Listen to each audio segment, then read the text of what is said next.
O Flávio. O Flávio. Ele falou em diversos momentos sobre talvez alguma crise que possa acontecer no dólar, que hoje é a moeda do mundo, né? Todas as transações de uma moeda com a outra passam pelo dólar, e que talvez essas sanções seriam um tiro no pé, do ponto de vista de fortalecer o yuan e fortalecer aquela galera mais do Oriente totally crazy. Só para você não tranquilizar a rapaziada aqui, eu queria que você explicasse, e se você concorda com essa opinião que o cara teve.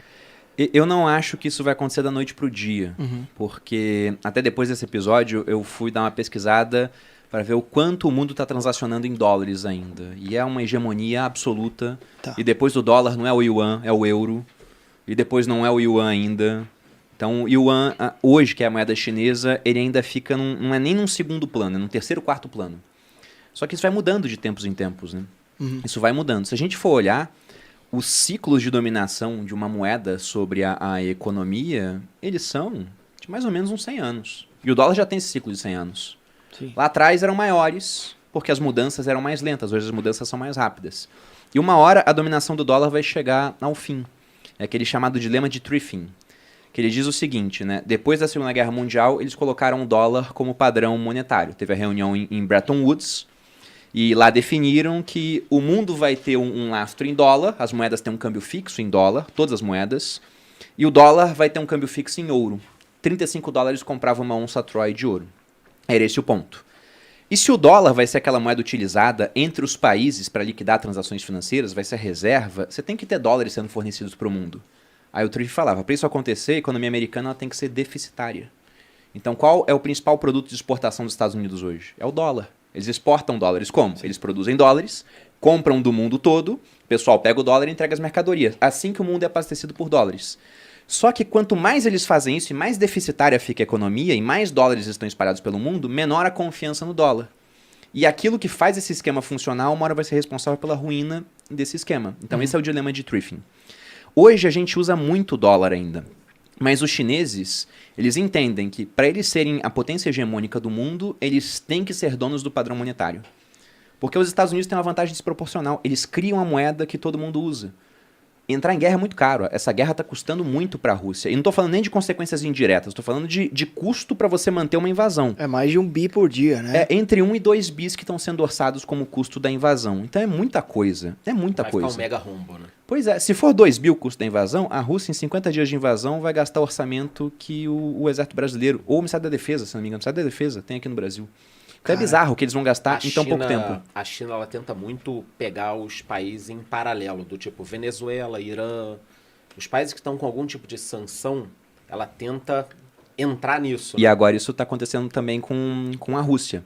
Mas os Estados Unidos, por exemplo, no Afeganistão, ficaram 20 anos lá, gastaram 2 trilhões de dólares. Imagina se o Brasil criasse 2 trilhões de reais. Nossa inflação é para 20%, 30%, 40%. Os Estados Unidos, durante esse período todo, tirando agora, depois da pandemia, que a inflação já está em 8%, eles conseguiram manter uma inflação muito baixa, mesmo gastando muito, porque eles são donos da moeda mundial. Eles têm um privilégio exorbitante. E eles conquistaram isso em Bretton Woods, em 1944, por conta da Segunda Guerra Mundial. Antes da Segunda Guerra, o dólar já era uma moeda que tinha destaque. Mas o padrão do mundo não era um padrão dólar. A libra ainda era a moeda mais importante.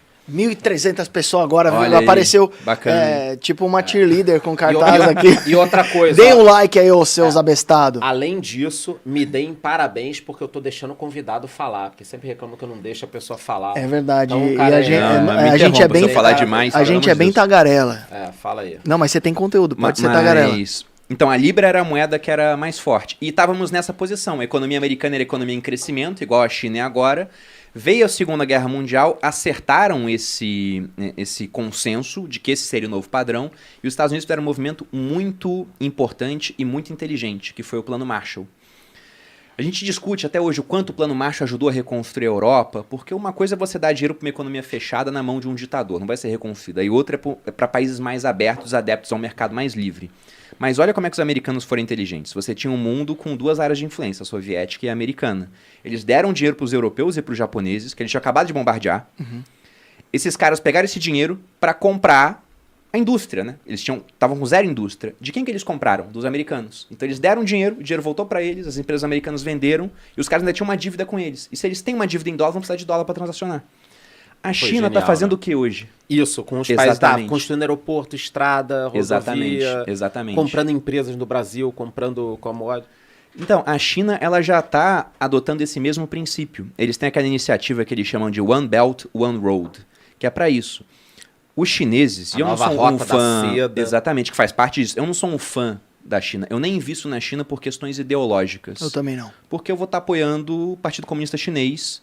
Ah, Bruno, Que não é é um bom disfarçado negócio? de é um capitalismo seletivo ali, é foda, de, né? de Estado. Uhum. Então, talvez até seja bom para ganhar dinheiro, né? Igual, antes da Segunda Guerra, muita gente deve ter investido na Alemanha pensando, vou ganhar dinheiro na Alemanha, mas eu prefiro não financiar Sim. o Partido Comunista Chinês. Mas o ponto é, eles são inteligentes no que eles fazem, nas condutas. Porque eles viram, nós somos um país que importa muita matéria-prima para a gente poder crescer.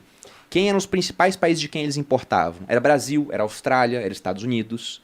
Aí eles pensaram, se esses países derem uma guinada ideológica para um lado político que não gosta da gente, a gente vai tá ficar ferrado. com fome, vai ficar com fome, não vai comer. E aconteceu. Trump foi eleito nos Estados Unidos, Bolsonaro foi eleito aqui no Brasil, a Austrália começou a botar uma série de limitações para investimento chinês. E o que eles viram? Esses caras produzem commodity pra gente, principalmente. A África produz muita commodity, mas não tem estrada, não tem porto para exportar. Então, chega na África e fala, toma aqui o dinheiro, yuans. Você constrói estrada, constrói porto, contratando empresa chinesa, igual os americanos fizeram, e você agora está devendo para mim. E se não pagar, essa estrutura aqui é minha. E estão tomando estrutura, tá? E a hora estão tomando estrutura e, perceba, empresta em moeda chinesa, quando for pagar, é em moeda chinesa. Está criando demanda pela moeda chinesa. Então, hoje o yuan não está no segundo plano, mas espera uns 10 anos para ver se esses caras não vão estar em segundo pensam plano. para 100 anos, né? Eu vou dar uma de pitch aqui, vou falar algo que não tá no roteiro. Eu não sei porque a gente fez roteiro, a gente já sabia que não ia seguir. Mas é bacana, Pete, é bacana. É. Mas um ponto que é importante que ninguém falou ainda nessas. Já que a gente puxou para a China aqui, as pessoas não conseguem diferenciar comércio de hegemonia militar, por exemplo. Né? Como você é militar ou foi militar, acho que o cara que nunca deixa de ser, né? E a China transaciona com vários países, como a própria, você falou, Austrália, Japão tem um certo comércio. Brasil, mas existe uma aliança do Pacífico se formando contra a China, que é a Austrália, Nova Zelândia, Coreia do Sul, Japão. Você acha que um dia pode ter algum rolo? Na realidade, assim, é óbvio que um dia vai ter, porque sempre tem daqui a 100 anos, 200 anos.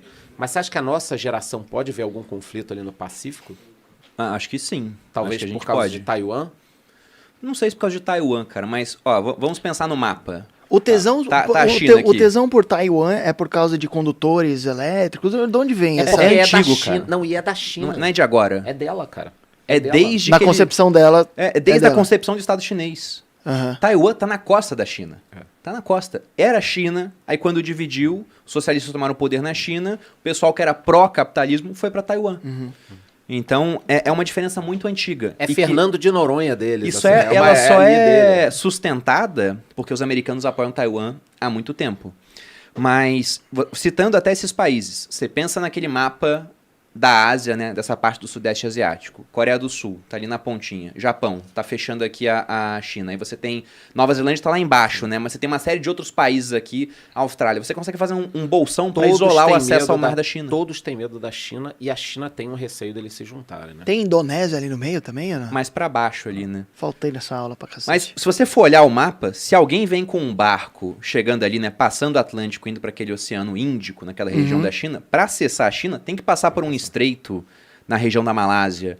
Então, não é um mar onde você está liberado para acessar o resto do mundo, igual o acesso dos americanos ao Atlântico ou ao Pacífico. E a China é está diferente. fazendo ilhas artificiais, Pete, com bases militares. Quantas? Eles estão aumentando. Eu ia perguntar quantas você comprou já com a sua Ainda dinheirama. nenhuma, ainda nenhuma. Só no metaverso. Mas vamos lá, Pete. Então, Mas um ponto interessante até. Todo mundo tem medo da China, mas quem consegue ficar sem fazer comércio com a China hoje? Você acha que é por isso que o Bolsonaro meio que fingiu, deu uma de John No Arms, de José Braço? historicamente o Brasil é neutro, Pra não né? querer se indispor, você acha? Cara, não tem como se indispor com a China, porque se a gente for olhar a lista dos nossos maiores parceiros comerciais, 30% do que a gente exporta é para a China. Aí ele vai e fala assim, igual aconteceu, né? Vazou aquela reunião ministerial onde eles falavam mal da China. Isso pega muito mal pro Brasil. Se a China parar de comprar do Brasil, a gente vai vender para quem? Quem mais tem 1,4 bilhão de pessoas? Argentina. A Índia tem, mas alguém já está Sim. exportando coisa para a Índia. Né? A Argentina é o nosso terceiro maior parceiro comercial, mas compara. Muito É inferior. o terceiro, bem inferior. É o terceiro, tem 45 milhões de pessoas. Olha o mercado consumidor do qual a gente está abrindo mão se a gente brigar com a China. Então não precisa ser amiguinho, mas pensando até nos interesses dos brasileiros em si, é bom que a gente tenha boas relações com todo mundo. Agora, lealdade é com o local, é com o brasileiro, né? Mas agora, comércio, não tem pra onde fugir, cara. É, foda mesmo.